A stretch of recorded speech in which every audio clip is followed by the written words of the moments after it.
అలాగే మెజారిటీలో కూడా పవన్ కళ్యాణ్ గారి దగ్గరికి నేను గతంలో వెళ్ళినప్పుడు లాస్ట్ మంత్ ఒక 50 నుంచి 55 మెజారిటీ వస్తుందన్నాను. నా అంచనా తప్పేలాగా ఉంది. ఆయనకి 65,000 వరకు మెజారిటీ.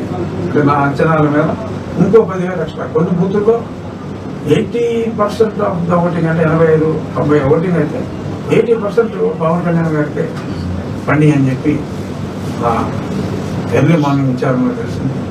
60,000 పైచిలకు మెజారిటీతో చంద్రబాబు నాయుడు గారు కానీ పవన్ కళ్యాణ్ గారు కానీ అనుభూతున్నారు. అలాగే ఆ తర్వాత కన్నా లక్ష్మీనారాయణ గారు కూడా చాలా పెద్ద మెజారిటీ. వెంకట రాంబాబు గారు అతి దారుణంగా ఓడిపోతున్నారని చెప్పి అక్కడ రిపోర్ట్. అన్నగారి స్నేహితులే, రాంబాబు స్నేహితులు చెప్తున్నారు. జనరల్ ఇన్ఫర్మేషన్ ఇది కరెక్ట్ కాదా అనేది 4వ తారీఖు తెలుస్తుంది అనుకోండి. బట్ ఖచ్చితంగా నిర్ణయం అవుతుంది అనుకుంటున్నాను. అలా ఎంతోమందికి చాలా మెజారిటీలు వస్తాయి. మన జిల్లాలో అసలు వారు పశ్చిమ గోదావరి జిల్లాలో క్లీన్ స్వీప్, వారు వన్ సైడ్ అందరూ నింపుతారు.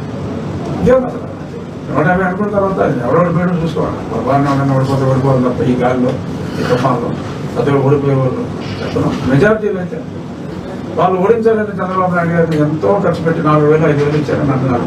ఏమి ఇచ్చినా 60,000 పైచులకు మెజారిటీతో తెలుగుదేశం అధినేత జనసేన అని